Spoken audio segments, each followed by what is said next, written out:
좋아요와 구독은 영상 제작에 큰 힘이 됩니다. 신발이 발에 꼭 맞으면 발의 존재를 잊는다. 당신이 세상에 꼭 맞으면 세상의 존재를 잊는다. 마음이 진정으로 오르면 모든 옳고 그름의 판단을 잊는다. 그때 당신은 자유인이다. 세상 속에서 살지만 세상의 소유가 되지 않는다. 당신의 마음이 맑을 때 모든 것이 명확해진다. 머릿속에 어떤 경전을 담고 다닐 필요가 없다. 당신은 그냥 바라본다. 그러면 모든 것이 투명하다. 당신은 맑기 때문이다.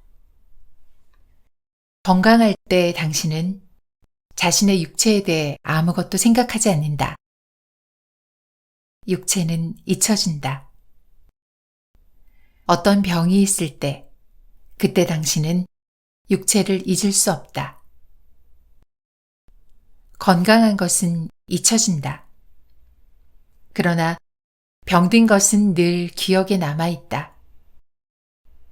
늘 마음속에 자리 잡아 긴장을 불러일으킨다. 마음이 올바르면 모든 시시비비가 잊혀진다.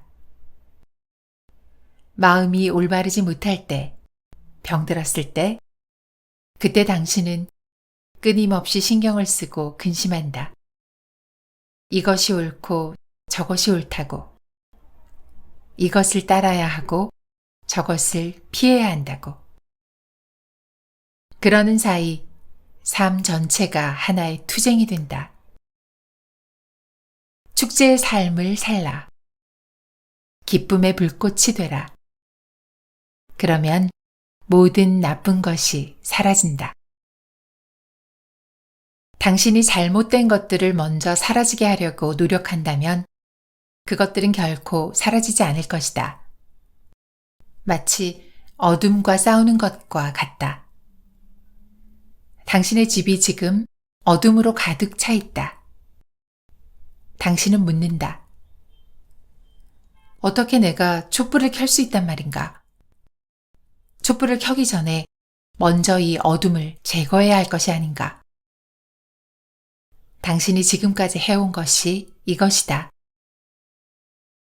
당신은 먼저 탐욕이 제거되어야만 한다고 말한다.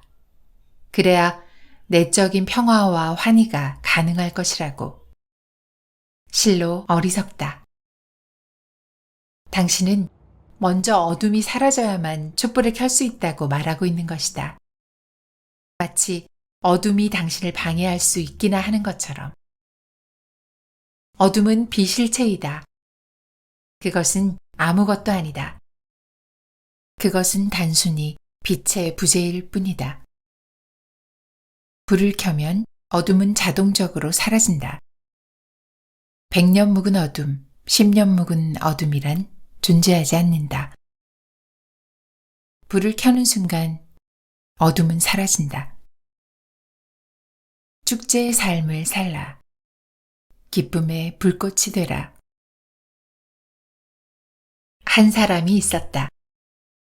그는 자신의 그림자를 두려워하고 자신의 발자국 소리를 싫어한 나머지 그것을 떨쳐버리기로 결심했다. 그의 머릿속에 떠오른 방법은 그것들로부터 도망치는 것이었다. 그래서 그는 달려가기 시작했다. 그러나 그가 달리면 달릴수록 새로운 발자국 소리가 늘어만 가고 그의 그림자는 조금의 어려움도 없이 그를 따라왔다. 그림자는 다른 실체가 아니라 당신 자신의 것이기 때문이다. 그 사람은 비 오듯이 땀을 흘리고 숨이 거칠어졌지만 그림자가 언제나 그를 따라왔다. 그는 이 모든 재난이 아직 자기의 달리는 속도가 충분하지 않기 때문이라고 생각했다. 그래서 그는 잠시도 쉬지 않고 더욱 빠르게 달렸다.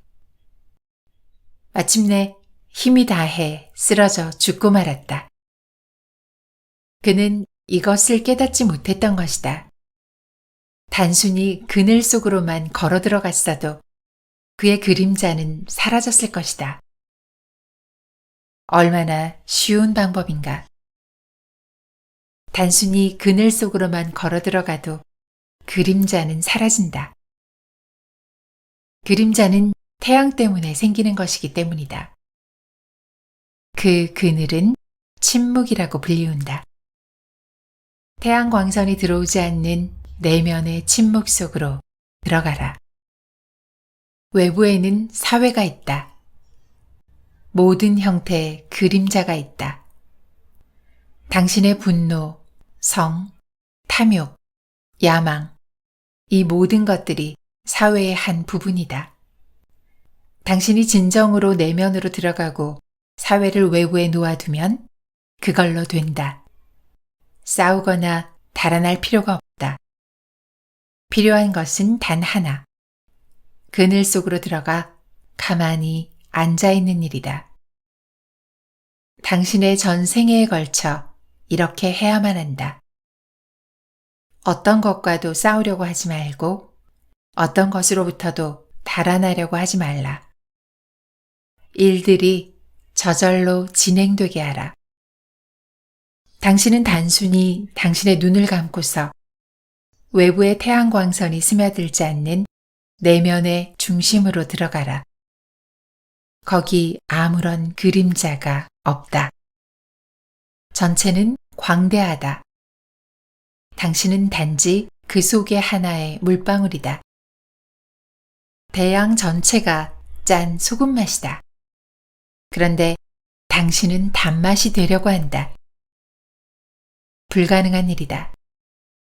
에고는 언제나 불가능한 것, 어려운 것, 행해질 수 없는 것을 원한다. 장자는 말한다. 쉬운 것이 옳은 것이다. 기성자는 왕을 위해 싸움닭을 훈련시키는 사람이었다. 그는 훌륭한 닭 한 마리를 골라 훈련을 시켰다. 열흘이 지나자 왕은 닭이 싸움할 준비가 되었는가를 물었다. 조련사는 대답했다.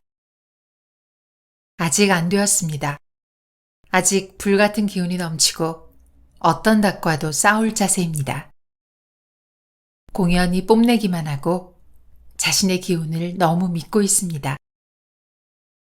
다시 열흘이 지나 왕이 또 묻자 그는 대답했다. 아직 안 됐습니다. 아직도 다른 닭의 울음소리가 들리면 불끈 성을 냅니다. 또다시 열흘이 지났으나 왕의 물음에 여전히 그는 대답했다. 아직 멀었습니다. 아직도 상대를 보기만 하면 노려보고 깃털을 곤두세웁니다. 또 열흘이 지나서 왕이 묻자 기성자는 마침내 대답했다. 이제 거의 준비가 되었습니다. 다른 닭이 울어도 움직이는 빛이 안 보이고 먼 데서 바라보면 마치 나무로 조각한 닭과도 같습니다. 이제 성숙한 싸움닭이 되었습니다. 어떤 닭도 감히 덤비지 못할 것이며 아마 바라보기만 해도 도망칠 것입니다. 가을 홍수가 밀어닥쳤다. 수천 갈래의 노도와 같은 물길이 황하로 몰려들었다. 강둑까지 물이 불고 강의 폭이 넓어져서 이쪽에서 바라보면 저쪽 강둑에 서 있는 것이 소인지 말인지 분간하기도 어려울 정도였다. 황하의 신은 무척 자랑스러워하며 세상의 아름다움이 모두 자기 수단에 들어온 것이라 여겼다. 그는 기쁜 마음으로 물결을 따라 흘러내려가 마침내 바다에 이르렀다. 그곳에서 그는 동쪽 수평선까지 무한히 이어진 것을 보고 놀라서 그만 할 말을 잊었다. 끝없이 펼쳐진 수평선을 바라보다가 비로소 정신을 차린 그는 바다의 신을 향해 한탄했다. 속담에 겨우 100개의 도리를 듣고는 천하에 자기만한 자가 없는 줄 안다는 말이 있는데 역시 그 말이 맞도다. 바로 나를 두고 하는 말이다. 이제야 넓다는 것이 무엇인지 알겠구나. 바다의 신이 말했다. 우물 안의 개구리에게 바다 이야기를 할 수 있겠는가? 여름 한철에만 사는 벌레에게 얼음 이야기를 할 수 있겠는가? 철학을 논하는 자에게 삶의 도를 이야기할 수 있겠는가? 행복한 젊은이는 많다. 그것은 문제가 아니다. 그러나 늙어서도 여전히 행복한 사람이 있다면 그것은 하나의 기적이다. 겨울이 오고 가을에 홍수가 물러갔으나 그가 여전히 행복하다면 그는 도를 깨친 사람이다. 어떤 영원한 삶의 근본을 깨친 사람이다. 젊었을 때는 발걸음도 춤추는 것 같다. 놀라운 일이 아니다. 홍수로 강물이 불어난 것이다. 그런데 나이 먹어 모든 것이 물러가면 아무도 당신을 기억하지 않고 관심 두지 않는다. 사람들의 관심에서 제외되고 무시당한다. 마치 쓸모없는 짐짝 취급을 받는다. 그런데도 여전히 행복할 수 있다면 붓다는 말했다. 만일 늙어서도 젊었을 때처럼 행복한 사람이 있다면 그에게 엎드려 절하라. 삶의 여러 경험을 거친 사람, 봄, 여름, 가을을 다 보내고 이제 겨울이 되었지만 늘 행복하고 기쁨을 지닌 사람, 그의 말에 귀 기울이고 그에게서 배우라. 강물의 양이 많아진 상태에서 행복해하는 사람은 쉽게 찾을 수 있다. 그러나 강물이 마르고 강바닥이 드러난 상태에서도 육체가 쇠약해진 상태에서도 행복하고 기뻐할 수 있는 사람은 실로 드물다. 그가 곧 도인이다. 한 사람의 장자는 무엇을 하고 있는가? 그는 하나의 장인이다. 당신을 재료로 신을 조각하고 있다. 하나의 조각가처럼 망치와 끌로 돌의 이 부분 저 부분을 깎아낸다. 쓸모없는 비본질적인 부분들을 깎아낸다. 그때 서서히 하나의 이미지가 나타난다. 그것은 그곳에 있었다. 조각가가 망치와 끌로 작업을 시작하기 전부터 그곳에 있었다. 그러나 비본질적인 부분들이 함께 있었다. 비본질적인 부분들은 깎여져 나가야 한다. 그래야 본질적인 부분들이 모습을 드러낸다. 한 사람의 붓다가 하는 일은 무엇인가? 당신은 하나의 돌과 같다. 그는 망치와 끌로 당신에게서 비본질적인 부분들을 깎아나간다. 그리하여 본질이 찬란히 모습을 드러낸다. 그때 그 장엄함이 드러나고 저쪽 세계가 이쪽 세계 속으로 꿰뚫고 들어온다. 어떤 새로운 것을 이 세계 속으로 가져오는 것이 아니다. 당신은 이미 저쪽 세계를 당신 안에 갖고 있다. 하지만 그것은 이 세계의 것과 너무도 뒤섞여 있다. 하나의 분리 작업이 필요하다. 당신의 소유로부터 당신의 존재를 분리시켜야 한다.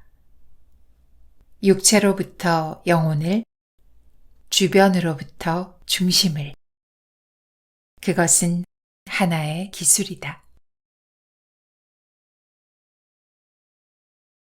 물라 나스루딘이 길을 걷고 있었다. 외로운 길이었다. 태양도 이미 기울고 어둠이 내리고 있었다. 문득 그는 두려움에 사로잡혔다. 저 앞에서 몇 사람이 무리를 지어 걸어오고 있었던 것이다. 그는 생각했다. 혹시 저놈들은 강도가 아닐까? 도둑놈들이 틀림없어. 여기 주위에는 아무도 없다. 오직 나뿐이다. 그래서 그는 바로 옆에 있는 벽을 뛰어넘었다. 그랬더니 공동묘지였다. 새로 판 무덤이 하나 있어서 그곳으로 기어 들어갔다. 다소 진정이 되었다. 그는 눈을 감고서 그자들이 지나가길 기다렸다. 그런데 그자들 역시 누군가 길 이쪽에 있는 것을 보았다. 몰라가 돌연 벽을 뛰어넘자 그들은 두려움에 사로잡혔다. 무슨 일일까? 누군가 저 속에 숨었다. 장난을 치려는 것일까? 그래서 그들도 일제히 벽을 뛰어넘었다. 이제 몰라는 확신했다. 내가 옳았다. 내 추리가 옳았어. 저들은 위험한 놈들이다. 이제 달리 어떻게 할 도리가 없다. 이대로 죽은 채 하자. 그래서 그는 죽은 신용을 했다. 숨을 죽였다. 죽은 사람을 강도질하거나 죽이진 않기 때문이다. 그러나 그자들은 이미 몰라가 벽을 뛰어넘는 광경을 목격했기 때문에 무척 궁금했다. 도대체 저자는 무슨 행동을 하는 걸까? 어떤 속셈으로 저 무덤 속에 눕는 걸까? 그들은 조심조심 다가가 무덤 속에 대고 물었다. 당신 지금 무엇을 하고 있는 거요? 속셈이 뭐요? 왜 여기에 누워 있는 거요? 물라는 살며시 눈을 뜨고서 그들을 바라보았다. 그들이 위험한 자들이 아니라는 것을 확신하게 되었다. 크게 웃으면서 말했다. 자, 여기 하나의 문제가 있소. 아주 철학적인 문제요. 당신들은 나에게 묻고 있어. 내가 왜 여기에 있는가를. 나 또한 당신들에게 왜 여기에 있는가 묻고 싶소. 나는 당신들 때문에 여기에 있고 당신들은 나 때문에 여기에 있소. 그것은 아주 심술궂은 원과 같다. 당신은 타인을 두려워하고 타인은 당신을 두려워한다. 그리하여 당신의 전생에는 하나의 혼란이 된다. 이 넌센스에서 빠져나오라. 이 심술궂은 원에서 빠져나오라. 타인에게 관심 갖지 말라. 당신의 삶만으로 충분하다. 타인을 의식하지 말라. 나는 당신에게 말한다. 당신이 무심의 경제에서 살 수 있다면 당신의 삶이 활짝 꽃 피어날 것이다. 그러면 그때 타인에게 그것을 나누어 줄 수 있다. 저절로 나누어 주게 된다. 더 많은 것을 타인에게 줄 수 있다. 그러나 그 전에 먼저 타인에 대해 신경 쓰는 것을 중지해야 한다. 그들이 당신에 대해 어떻게 생각하는가에 대한 신경을 끊어야 한다. 이 남의 눈치가 매우 큰 병이다. 아무도 편안하지 못하다. 자연스럽지 못하다. 서로가 서로의 눈치를 보면서 살아가고 있다. 그래서 삶은 지옥이 되는 것이다. 행하라. 그러나 자신의 행위에 대해 무심하라. 그것을 행할 때는 전심전력으로 행하라. 그래서 행위 그 자체가 하나의 축복이게 하라. 그러나 위대한 일을 한다고는 생각하지 말라. 위대하거나 위대하지 않은 것은 없다.